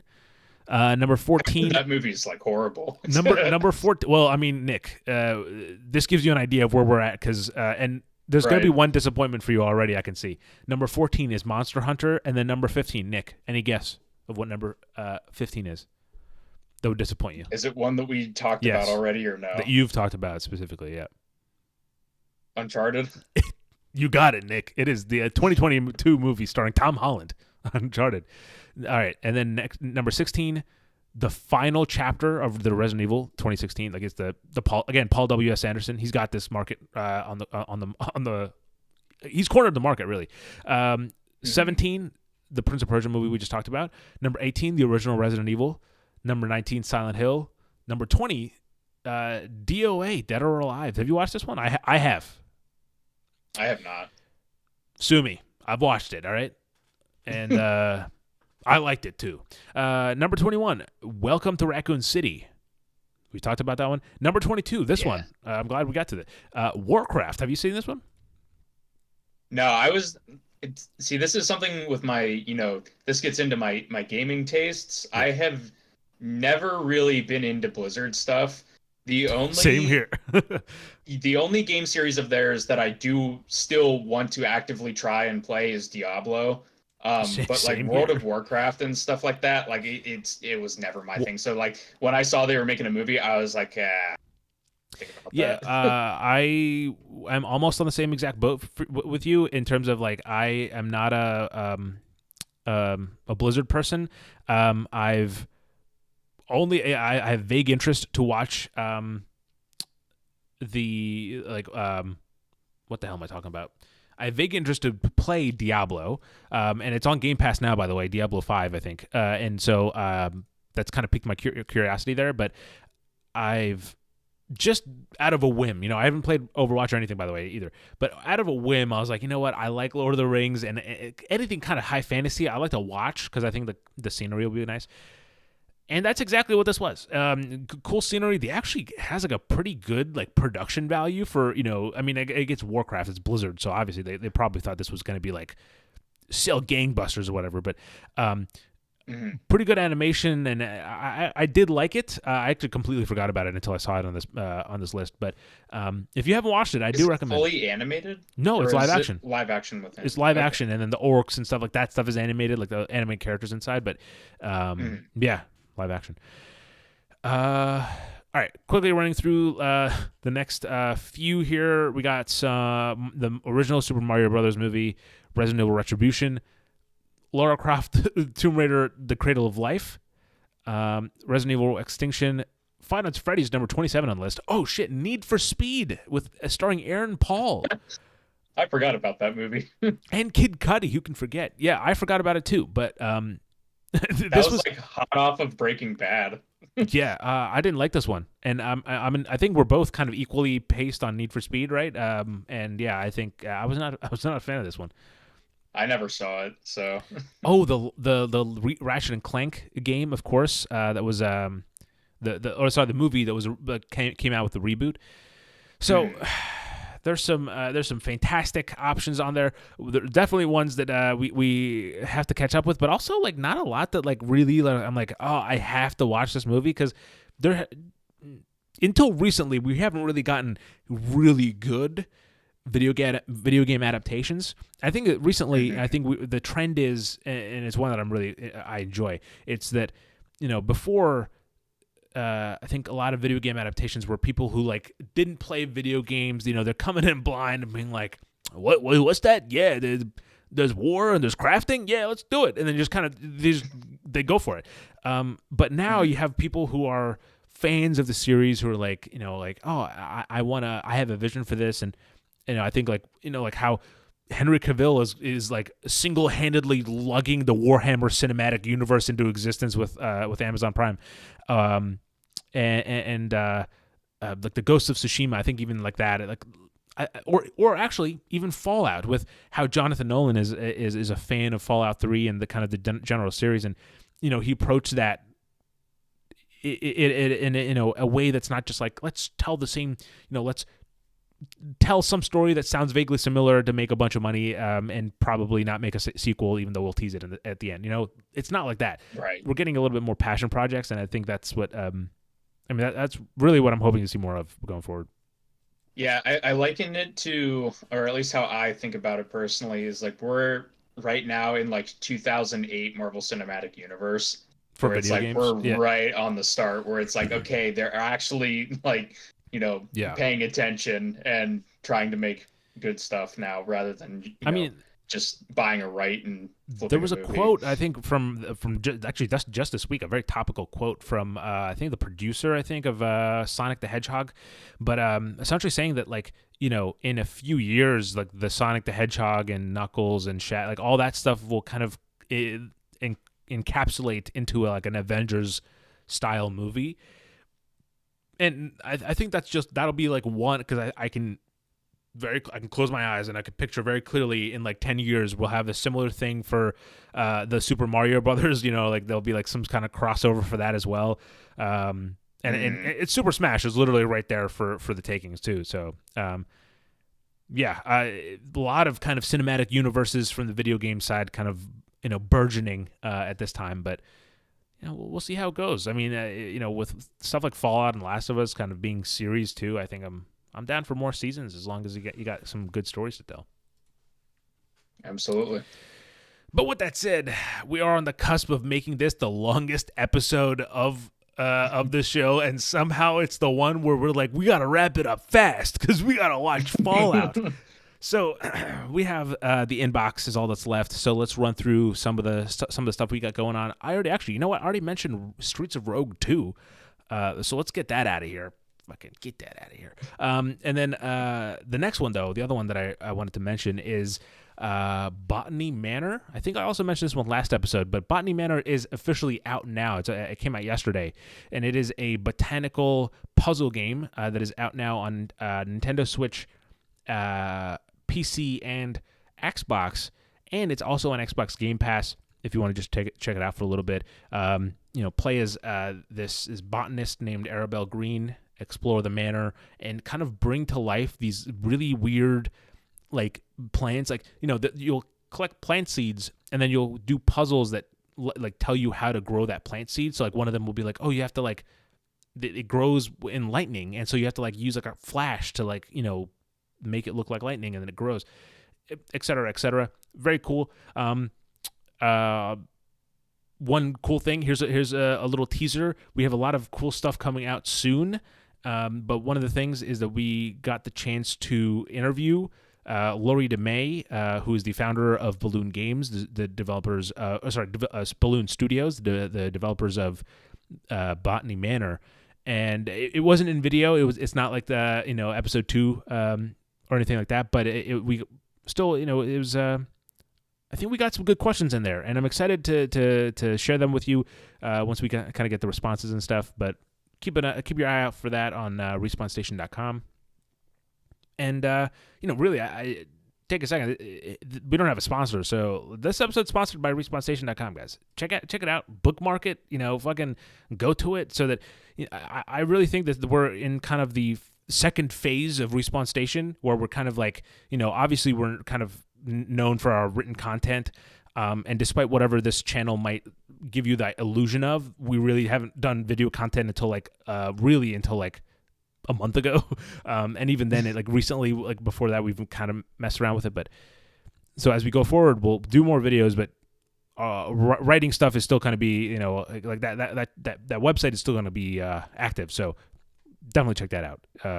We gotta keep these lights on. You know what I mean? These LED strips behind me, very expensive to run. Next up, let's see what we got. Do you know about Riven, Nick? Sequel to yes, Mist? Yes, you are correct. So got it.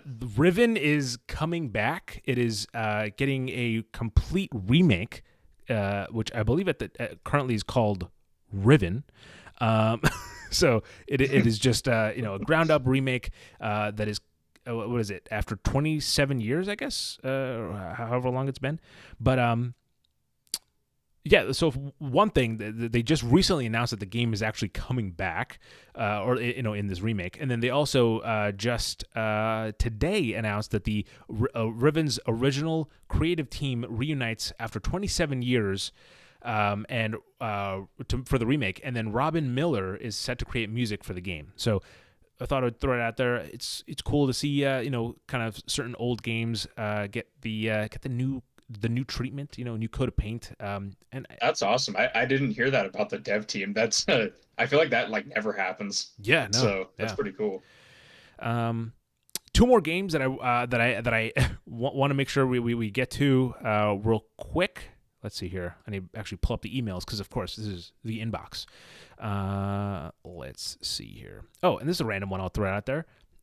Cowboy 3030. It's a wife and a husband that are making this third-person roguelike shooter where you play as a cowboy. And that's all I know about it. But it looks cool. It's kind of just very vibrant. So if I play it, I'll let you guys know what I think.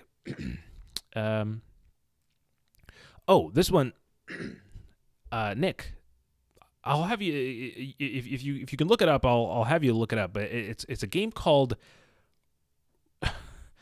Rauniot, Rauniot. It's I believe it's Finnish for the word ruin. I think that's what it means. But I know you are playing Fallout 2 right now. I think this game, just kind of going off the trailer, gave me a lot of that vibe, of like it's a point and click, and you're kind of going through this what looks like a post-apocalyptic kind of world. A nuke has gone off. Yeah, it looks cool. Very atmospheric. I'm not 100% on the art style and stuff, but I thought it was nevertheless interesting. It definitely looks inspired by Fallout. Yeah. Some of those older styles. Well, not just Fallout. Post-apocalyptic. Yes, not just Fallout. I'm not gonna broadly stroke that. Just for a game that I've kind of cursorily taken a look at. All right, I finally got to the games I was talking about. So, Amber Isle. This is a prehistoric shop sim. Look, I like these kind of games, and I want to shout them out. So essentially, Team 17 Digital, who are publishers I really like. They're kind of the selection of.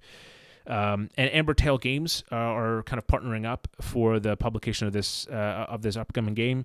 It's going to come to Steam and Nintendo Switch, so keep an eye out for that. It's essentially you open this shop and you can kind of decorate the shop as you want. It's kind of like I don't want to just kind of broadly kind of generalize games, but probably the easiest way for people to kind of picture it is something like Animal Crossing with a bit of a different a vibe, and obviously like a whole prehistoric kind of paint on top. Looks cool, looks cute, and that's kind of all I needed. And speaking of looks cool, looks cute, the viral horror sensation Buckshot Roulette is out now on Steam.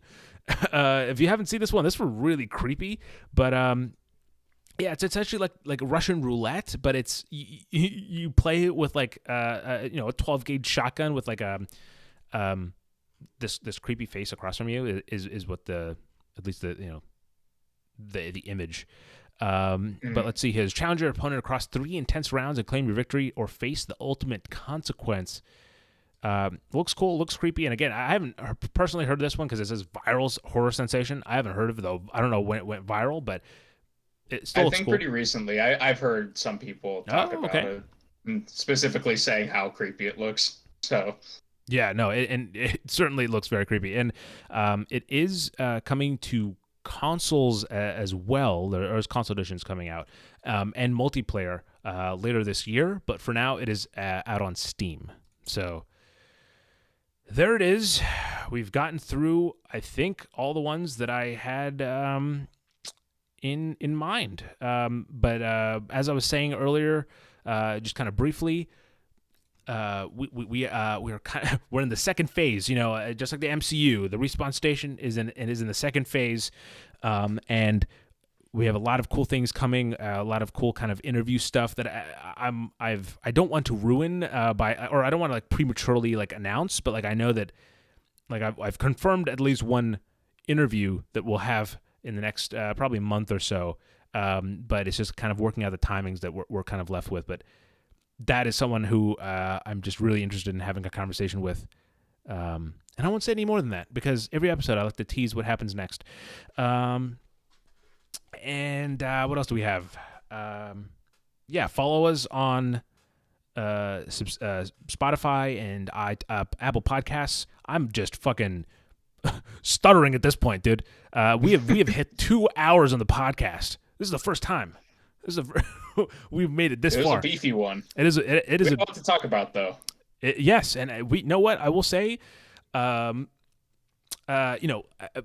think if kind of looking back, if we're having an honest conversation, I think one of the only things we've ever kind of really struggled with is pacing, because like in the episode about Ken Levine and Judas and stuff, I think we spent like probably 40 minutes talking about Cyberpunk, and then probably like 30 minutes talking about Judas and like narrative Legos. So somehow we ended up talking less about the main topic than what we're playing. So stuff like that. But like I think this episode we kind of paced it well. Where like the first hour was a lot of the first hour was kind of switching through what we're playing and the news, and then the main topic we sat on that topic for a good long while. So hopefully you guys enjoyed that discussion, and hopefully you appreciate I went through Assassin's Creed for you guys. So subscribe. I do if no one else does. Thank you, Nick. I just needed validation of some sort, really. But with that said, people, next episode I will probably talk about a game called Deceit 2 because I have finally installed it. It is out on Xbox, by the way. I know last time we said the PlayStation version was out. It is on Xbox now, so that's where I'm going to be playing it. And I'll probably tell you guys about it next episode, so stay tuned for that. But as always, people, actually, I guess as always, Nick, do you have anything else to say? I don't want to, just rush through the ending. Not really. I'm excited to go watch Fallout, so be on the lookout for some discussion of that next week. You and me both. Oh, dude, I forgot the best video game adaptation yet. The Hitman games. They have 2 of those adaptations. I can't believe we got to run this back. Let's start over. It's 2 hours again. Anyway, Thanks for watching, people. Hopefully you enjoyed. If you did, make sure you hit the like button below. Subscribe on YouTube. Follow us on podcast services. Leave a rating because it helps us out a lot. And stay tuned because there's a lot more to come. I just remembered something else, but dude, I got to end the episode. I remembered something else. Why did I remember? Find out next episode what I have to say because it's a good thing. It's good. All right. See ya.